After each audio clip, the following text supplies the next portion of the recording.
Hello YouTube. I had recently attempted to make a video on screen recorder, however it kept getting cut short, so you'll have to excuse the visuals at the moment. They're not too exciting, but I would like to discuss the idea of the sovereign citizen movement, in which you've probably heard of if you're from the US, the UK, and Australia particularly. This sovereign citizen movement, like a lot of other truther kind of ideologies, is nothing new. It's been around since the 1970s, no different to MK Ultra, chemtrails, all these kind of conspiracies, if you will, are incredibly old. They're just recycled and always portrayed as new. During the COVID era was kind of the last resurrection of the sovereign citizen movement. These people, yes, yeah, sure, they don't vote. You don't have to vote. Big deal. I've never voted, never enrolled. But they proclaim they don't need driver's license to drive a car, and they most likely all collect welfare benefits. So they got 1 foot in, 1 foot out. Taxation's theft, all this kind of tripe. Regardless if they're wrong or right, they're not changing anything. They're simply just, being jaded, causing conflict between everyone, wasting their life by design. Okay, so the idea of having a driver's license is for someone's security and safety and well-being. These people proclaim you don't need a driver's license to drive, but if there's a hit and run and there's siblings involved, then they're the first ones to call the police and the first ones to request security footage and whatnot.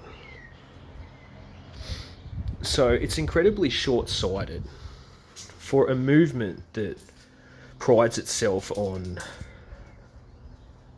independent thinking and questioning things. They don't even question their own ideology. I would like to discuss this now after recently seeing in an article that a sovereign citizen allegedly killed 2 police officers only 40 minutes down the road from me in the high country.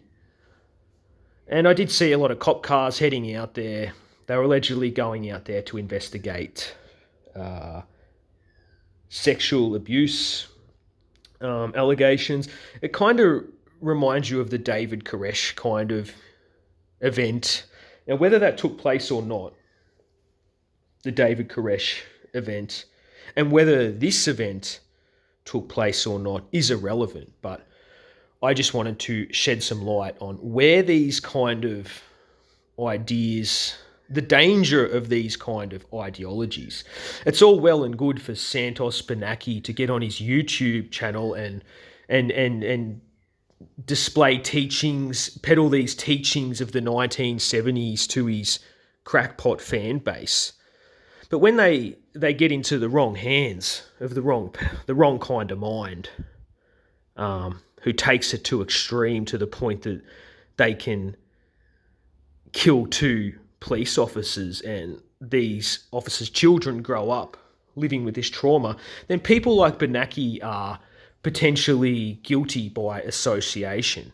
He's displaying these black and white ideas without questioning any of the narrative. He was just sprouting this sovereign citizen movement as fact and gospel without highlighting any of the holes in it, okay? I remember he was saying at one point the Australian flag is meant to be red, and the whole thing is just fucking, they replace one flag with another, one idea with another. It's all just propaganda. So, yeah, I'm sure you might have heard of this movement, other places abroad where you may live, but this is what's taking place in my area and in Australia right now.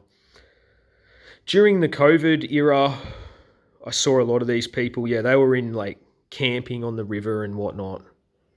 All sovereign citizens, and some people were checking into the caravan park where I lived, and they'd divorced their wife. Their wives had divorced their husbands because they had disagreements in the COVID idea, which is nuts. And to me, the proof's always in the pudding, and this stuff was just designed to kind of cause this divide.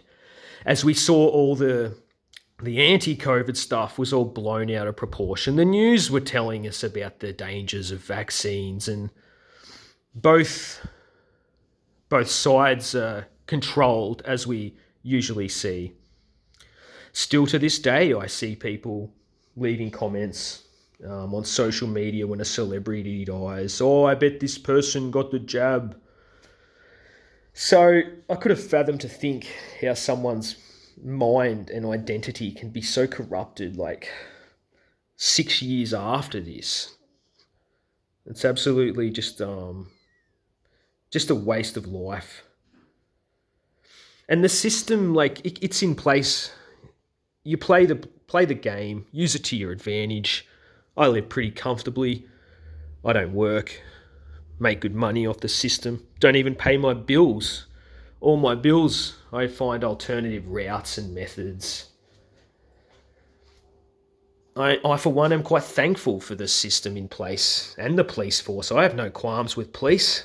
It doesn't bother me.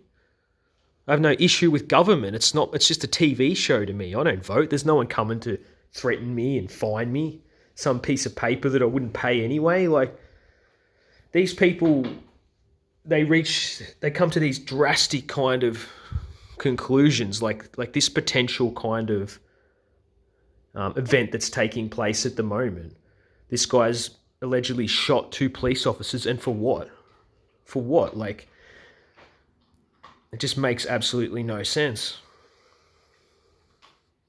And previously on my channel, I've discussed these kind of like cult mentalities and a lot of these recycled ideas, and this for me is just another one that I haven't really touched on yet, and until now. So I'd be interested to see if you guys have any experience with these kind of sovereign citizens in your own lives. I know the ones that I met, they were just like jaded people, isolated people who just sat there and watched YouTube and bored and had too much time on their hands, and therefore maybe due to the failures in their own life, this kind of idea seemed to resonate with them. The fact that this movement actually has its own Wikipedia page should also like be of concern. The truth is never in some goddamn fucking movement, and it never will be.